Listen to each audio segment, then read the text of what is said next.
Assalamualaikum warahmatullahi wabarakatuh.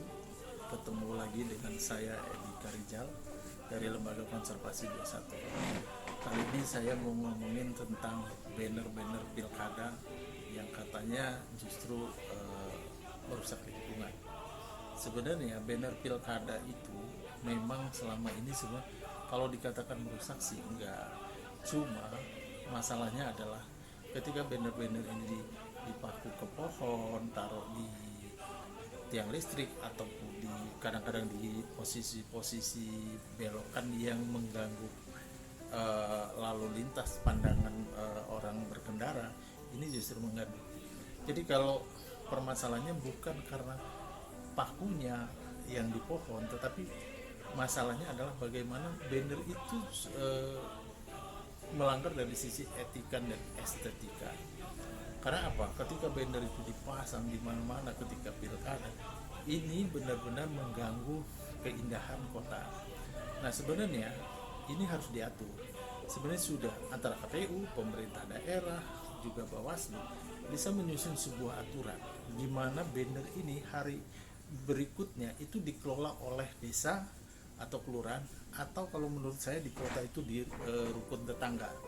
Kenapa? Rukun tetangga itu bisa dipastikan misalnya dia menyiapkan spot untuk pasang banner dengan ukuran yang sama, sehingga si caleg dan TS-nya ataupun calon kadanya dia ketika memasang banner dan lain-lain itu menyerahkan kepada RT dan dia sewa tempat. Jadi sewa di spotnya berapa hari kemudian bisa dipasang, dan regulasi ini harusnya dilakukan. Sehingga apa? Hari ini KPU sudah membuat aturan bagaimana banner tidak masang pohon dan lain-lain, tapi tetap saja ada terjadi. Ada yang nempel di rumah orang, ada yang juga dilakukan dengan selebaran, apalagi menggunakan stiker itu sulit dicabut. Nah, sebenarnya bagaimana itu benar-benar dibuat aturan sehingga apa?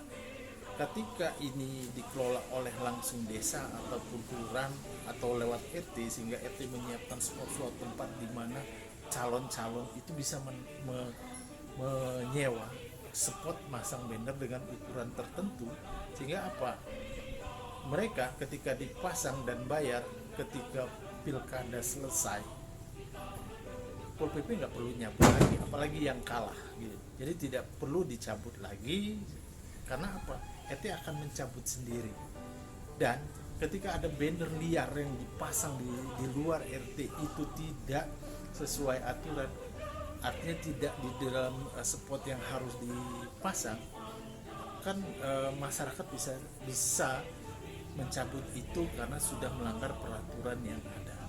Nah, itu sebenarnya harusnya dilakukan karena banner-banner ini benar-benar mengganggu keindahan kota, dan secara etika dan estetika itu nggak enak dipandang. Hari ini kita berharap 3 calon kada atau calon kepala daerah lain benar-benar melihat ini sebagai sebuah masalah ke depan yang harus clear, sehingga apa? Lingkungan kita akan jadi lebih baik, lebih indah, lebih enak, dan ada keadilan terhadap memasang banner-banner tersebut. Kalau pohonnya sih nggak akan rusak karena dipaku sebesar apapun pohon nggak akan mati.